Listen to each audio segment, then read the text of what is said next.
കാസർഗോഡ് പനത്തടി പാറക്കടവിൽ മകൾക്കും ബന്ധുവിനും നേരെ ആസിഡ് ഒഴിച്ച് പ്രതിപിടിയിൽ. കർണാടക കരിക്കെ ആനപ്പാറയിൽ KC മനോജാണ് പിടിയിലായത്. പാറക്കടവിലെ വീട്ടിൽ നിന്നാണ് രാജപുരം പോലീസ് അയാളെ പിടികൂടിയത്. സിജു കണ്ണൻ വിവരങ്ങളുമായി ചേരുന്നു. സിജു, എന്തൊക്കെയാണ് ഈ അറസ്റ്റിന് നിദാനമായ കാര്യങ്ങൾ? മറ്റു വിവരങ്ങൾ, വിശദാംശങ്ങളിലേക്ക്.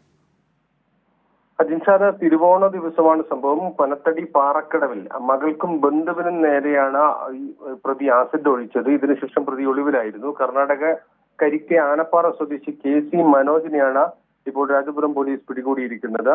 സംഭവത്തിന് ശേഷം ഇയാൾ ഒളിവിലായിരുന്നു. പ്രതി ഇയാൾക്ക് വേണ്ടി തിരച്ചിൽ ഊർജിതമാക്കിയിരുന്നു. തിരുവോണ ദിവസം രാവിലെ ബന്ധുവീട്ടിലുണ്ടായിരുന്ന മകൾക്കും ആ വീട്ടിലുണ്ടായിരുന്ന മറ്റൊരു കുട്ടിക്കും നേരെ ആസിഡ് ഒഴിക്കുകയായിരുന്നു. ഇവർ കുടുംബ പ്രശ്നത്തെ തുടർന്നാണ് ഇത്തരത്തിലൊരു ആക്രമണം നടത്തിയതെന്നായിരുന്നു വിവരം. ഇതിനുശേഷം രക്ഷപ്പെട്ട പ്രതിയെയാണ് ഇപ്പോൾ പിടികൂടിയിരിക്കുന്നത്. പാറക്കടവിലെ വീട്ടിൽ ഒളിവിൽ കഴിയുകയായിരുന്നു. അസുഖബാധിതനായി ഒറ്റയ്ക്ക് കഴിയുന്നയാളുടെ വീട്ടിൽ ഒളിച്ചു കഴിയുന്നതിനിടെയാണ് ആ പ്രതി പിടിയിലായത്. അജിൻഷാദ്. ശരി, സിജു കണ്ണനാണ് വിവരങ്ങൾ, വിശദാംശങ്ങൾ നൽകിയത്. കാസർഗോഡ് പനത്തടി പാറക്കടവിൽ മകൾക്കും ബന്ധുവിനും നേരെ ആസിഡ് ഒഴിച്ച പ്രതിയാണ് പിടിയിലായത്.